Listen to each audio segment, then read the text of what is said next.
Assalamualaikum warahmatullahi wabarakatuh. Halo anak-anakku sekalian, bagaimana kabar hari ini? Ya, semoga kalian baik-baik saja. Dimanapun kalian berada, tetap jaga protokol kesehatan, tetap konsumsi makanan bergizi dan vitamin agar imunitas kalian tetap terjaga. Ya, pada pertemuan kali ini masih dengan saya, Hadit Almadani, akan menyampaikan materi tentang klasifikasi zat dan tentang perubahan yang terjadi pada zat tersebut. Nah, apa aja yang akan kita bahas kali ini? Yuk, kita simak baik-baik ya untuk materi kali ini. Nah, klasifikasi zat itu sebenarnya ada dibagi menjadi beberapa macam. Jadi ada dua ya, dibagi menjadi dua bagian. Zat itu ada zat tunggal sama campuran. Nah, zat tunggal itu sendiri pun dibagi menjadi dua lagi, yaitu unsur dan senyawa. Ya. Kemudian ada juga campuran. Nah, campuran pun dibagi dua. Ada campuran heterogen dan homogen. Nah, di sini kita akan membahas lebih dalam tentang klasifikasi zat tersebut. Nah, yang pertama yaitu zat tunggal. Zat tunggal tadi kan ada unsur dan senyawa. Unsur merupakan zat tunggal yang tidak dapat diuraikan lagi. Nah, apa itu senyawa? Senyawa itu merupakan kumpulan dari unsur-unsur. Jadi kumpulan dari unsur-unsur itu digabung menjadi satu, maka dia akan membentuk yang disebut dengan senyawa. Nah, unsur itu sendiri ada beberapa macam. Ada yang unsur non logam, ada unsur semi logam, dan ada juga unsur logam. Sedangkan senyawa itu ada kayak contoh dalam kehidupan sehari-hari ya, senyawa. Ada senyawa garam. Nah, garam di sini dia itu memiliki rumus senyawa ya, NaCl, natrium klorida, atau garam dapur ya. NaCl itu sering disebut dengan garam dapur. Maka kita sering menyebutnya itu senyawa natrium klorida. Itu disebut dengan senyawa. Unsurnya apa? Nah, tadi kan jelas ya, senyawa itu kan kumpulan dari unsur-unsur. Maka unsur dalam senyawa natrium klorida NaCl adalah unsur Na dan unsur Cl. Na adalah unsur natrium dan Cl merupakan unsur juga unsur klorida namanya. Nah, itu disebut dengan unsur ya. Atau yang lain misal kalian mungkin pernah makan mie ayam ya, situ sering ditambahkan cuka atau bakso ya, sering ditambahkan dengan cuka. Cuka itu juga dia itu senyawa. Senyawa apa? Asam asetat. Jadi cuka itu memiliki rumus senyawa CH3COOH. Itu adalah rumus senyawanya. Senyawa ya, disebut dengan senyawa. Nah, unsurnya apa? Ada unsur C, karbon, ada unsur H, hidrogen, ada unsur O, oksigen. Jadi senyawa CH3COOH atau cuka itu terdiri dari 3 unsur. Ada unsur hidrogen, ada unsur oksigen, ada unsur karbon. Nah, itu tentu dengan perbedaan jumlah unsur yang berbeda-beda, jadi memiliki komposisi masing-masing di dalam satu senyawa tersebut. Nah, selanjutnya adalah campuran. Jadi campuran itu ada dua tadi ya, ada homogen dan heterogen. Homogen merupakan campuran yang memiliki penyusun partikel, di mana penyusun partikel tersebut memiliki sifat atau bau atau warna yang sama. Nah, sedangkan campuran heterogen itu berlawanan ya dengan homogen, yaitu suatu campuran yang memiliki penyusun partikel yang memiliki sifat ataupun warna ataupun bau yang berbeda. Itu yang heterogen. Nah, biasanya kalau di homogen itu memiliki satu fasa. Nah, sedangkan heterogen itu biasanya ada 2 atau lebih fasa. Ya, misalkan ya contoh kalau yang untuk campuran homogen itu adalah larutan.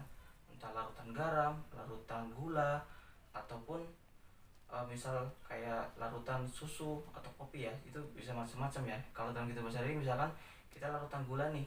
Nah, di dalam larutan gula kan biasanya kalau kita membuat itu kan aslinya kan di larutan gula itu ada yang sebelumnya adalah gula dan air.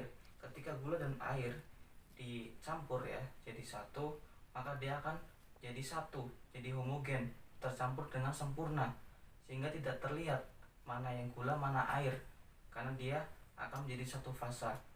Tetapi ketika dirasakan, dia pasti akan merasakan terdapat rasa gulanya dan juga rasa airnya juga. Nah, kalau misalkan selain air ya, misal kayak larutan garam, itu juga sama. Ketika garam sama air dicampurkan, dia pastikan ketika diaduk-aduk itu akan semakin hilang kan bentuk garamnya, sehingga menjadi larut dan menyatu dengan air bentuknya. Jadi itu disebut dengan campuran homogen karena dia menyatu menjadi sejenis gitu. Nah, sedangkan kalau yang heterogen itu dia biasanya itu memiliki dua fasa. Contohnya ya, yang benar-benar terlihat dua fasa itu, dia benar-benar terlihat ya kak, seperti perbedaan. Misal minyak dengan air, coba kalau kalian campurkan dengan minyak dengan air, pasti itu akan terlihat berbeda ya. Pasti yang air di bawah dan minyak di atas. Nah, itu yang disebut dengan campuran heterogen. Mengapa bisa seperti itu? Ya, karena dari air itu sendiri itu dia memiliki massa jenis yang lebih besar dibandingkan dengan minyak, sehingga minyak itu akan terapung. Atau yang contoh yang lain, kalian mungkin pernah lihat nggak sih di sungai terus terdapat sampah banyak ya. Banyak orang-orang di sekitar kita mungkin ya, ada beberapa orang yang membuang sampah sembarangan di sungai. Kalau kalian melihat seperti itu, tentu itu akan membuat suatu percampuran ya, air dengan sampah itu, dan itu tidak bisa menyatu. Dan karena tidak bisa menyatu dan tidak bisa larut, apalagi sampah plastik yang tidak bisa terurai dengan mudah, maka dia akan menjadi seperti dua fasa. Itu ya, yang pertama tadi sampah, yang keduanya adalah air itu sendiri. Nah, itu yang sering kita temui di kehidupan sehari-hari, yaitu campuran heterogen. Oke, tadi kan sudah dijelaskan tentang campuran yang ada homogen sama heterogen. Nah, itu kan campuran. Kemudian bagaimana cara kita untuk memisahkan campuran tersebut jika kita membutuhkan hanya beberapa bagian saja atau bagian partikelnya saja? Nah, tentu caranya adalah dengan cara pemisahan. Nah, ada beberapa cara pemisahan yang bisa dilakukan, terutama untuk memisahkan baik itu campuran heterogen ataupun homogen. Yang pertama ada yang namanya penyaringan atau filtrasi. Yang kedua ada juga yang namanya kristelisasi atau pengkristalan. Yang ketiga ada juga yang namanya sublimasi atau penyubliman. Yang keempat ada juga yang namanya destilasi. Dan yang kelima ada yang namanya kromatografi. Oke. Perubahan pada materi atau zat itu dibagi menjadi dua, yaitu perubahan fisika dan perubahan kimia. Nah, apa itu perubahan fisika? Ya, perubahan fisika adalah suatu perubahan yang tidak menghasilkan suatu zat baru. Dan perubahan fisika ini biasanya itu yang berubah hanyalah bentuk, ukuran, dan wujud zat ya. Dia yang hanya berubah itu.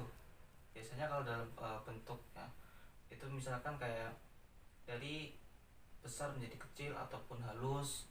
Terus ada juga mungkin kayak benang ya, benang berubah menjadi kain atau baju. Nah, itu kan hanya itu dari dasar ya.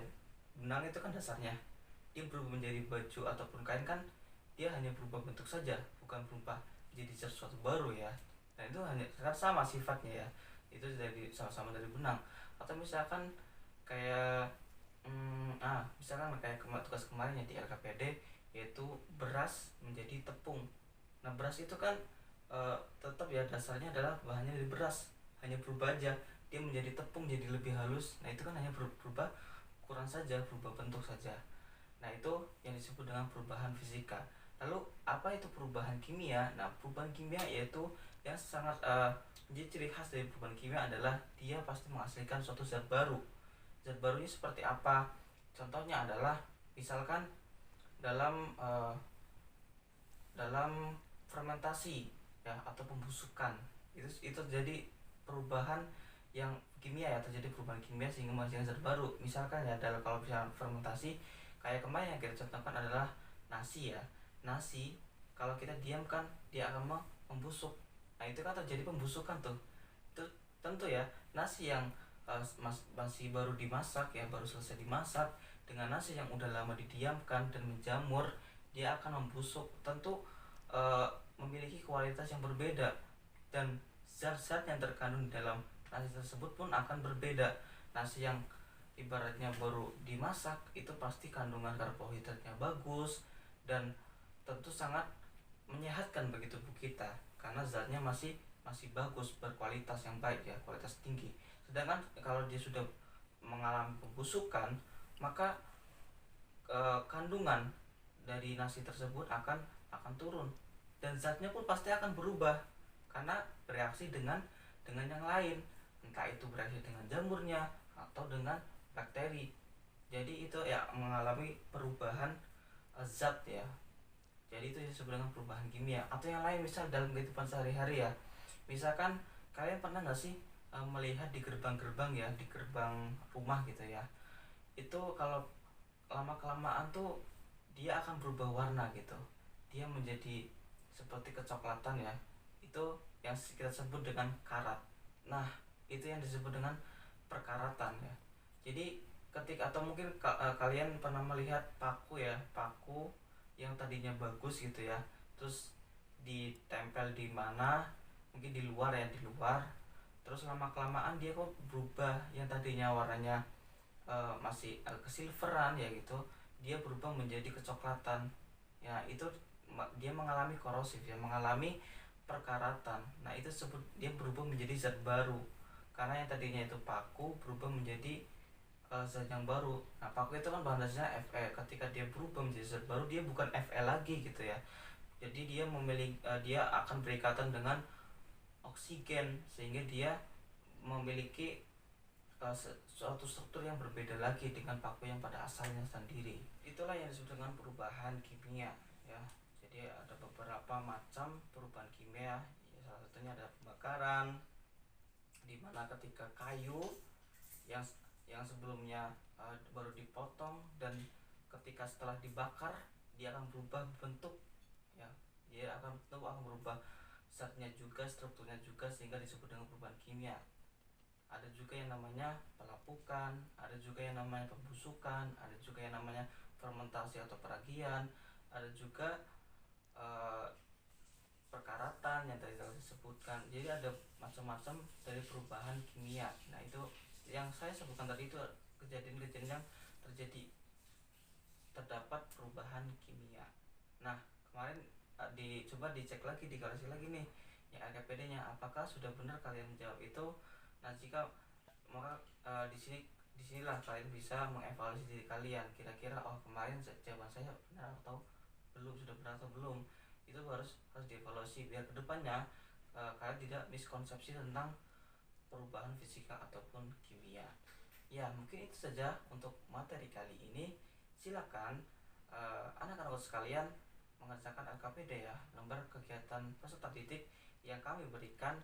Nah di situ ada tugas ya, tugas, insya Allah di tugas tersebut kalian akan mengerjakannya, dan tetap kerjakan dengan semangat ya, dengan baik, dan kumpulkan dengan tepat waktu, karena dengan pengumpulan tepat waktu itu sendiri kalian sebenarnya sudah mendapatkan nilai plus itu sendiri ya.